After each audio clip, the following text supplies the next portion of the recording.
السلام علیکم ورحمۃ اللہ وبرکاتہ۔ کیسے ہو اسلامک ورلڈ کے پیارے بھائی اور بہنوں؟ امید ہے آپ تمام خیریت سے ہوں گے۔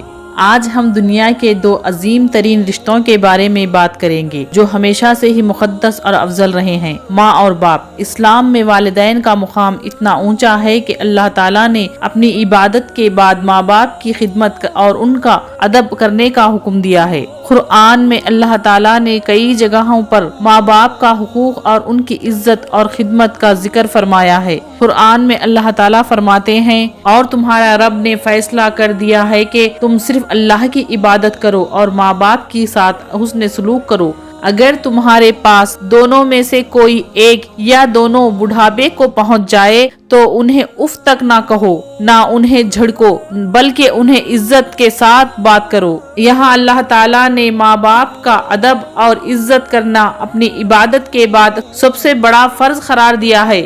یہ بتاتا ہے کہ اسلام میں والدین کا مقام کتنا بلند ہے۔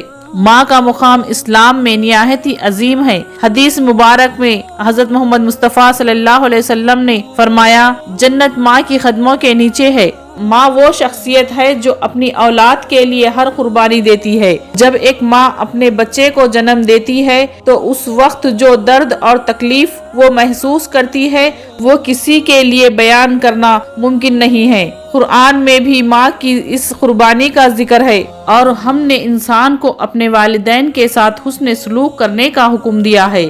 اس کی ماں نے اسے مصیبت اٹھاتے ہوئے پیٹ میں رکھا ہے اور مصیبت اٹھاتے ہوئے اسے جنم دیا ہے۔ یہ آیت ماں کی ان قربانیوں کو یاد دلاتی ہے جو وہ اپنے بچے کے لیے دیتی ہے۔ باپ کا مقام بھی اسلام میں نہایت ہی افضل ہے۔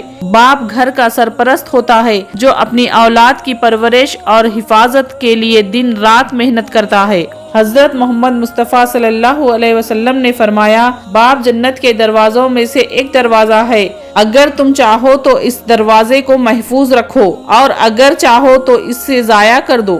یہ حدیث بتاتی ہے کہ اگر ہم اپنے باپ کے حقوق ادا کرتے ہیں تو ہمارے لیے جنت کا ایک راستہ کھلا رہتا ہے، لیکن اگر ہم اس رشتے کی اہمیت نہیں سمجھتے تو ہم اپنی آخرت کو ضائع کر رہے ہیں۔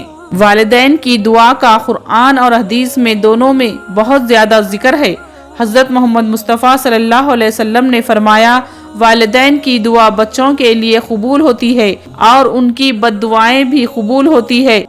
اسی لیے ہمیشہ ماں باپ کا دل رکھنا چاہیے اور انہیں خوش رکھنا چاہیے۔ ان کی دعاؤں میں برکتیں ہوتی ہیں جو انسان کی زندگی کو سکون اور کامیابی کی طرف لے جاتی ہیں۔ حضرت محمد مصطفیٰ صلی اللہ علیہ وسلم نے فرمایا، اللہ کی رضا ماں باپ کی رضا میں ہے اور اللہ کا غصہ ماں باپ کے غصے میں ہے۔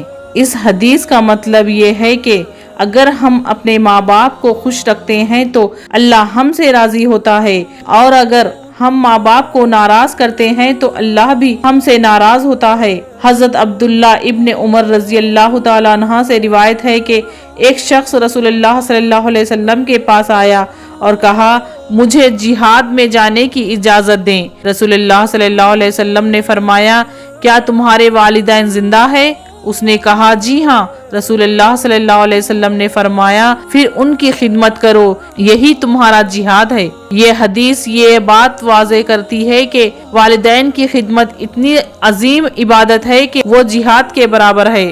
آج کے دور میں جب ہم ٹیکنالوجی اور فاسٹ لائف میں مصروف ہیں، کئی لوگ اپنے والدین کو نظر انداز کر دیتے ہیں۔ یہ وقت ہے کہ ہم اپنے ماں باپ کے لیے حقوق کو پہچانیں اور ان کے لیے وقت نکالیں۔ چاہے ہم کتنے بھی مصروف ہو جائیں، ماں باپ کی خدمت اور ان سے عزت سے پیش آنا ہماری ذمہ داری ہے۔ آخر میں ہمیں یہ یاد رکھنا چاہیے کہ ماں باپ اللہ کی طرف سے ہمارے لیے سب سے بڑا تحفہ ہے۔ ان کی عزت، خدمت اور ان کے لیے دعا کرنا ہمارا فرض ہے۔ اللہ تعالی ہمیں اپنے ماں باپ کے حق کو ادا کرنے کی توفیق عطا فرمائے اور ہمیں ان کی خدمت اور دعاؤں سے فائدہ اٹھانے کا موقع دے۔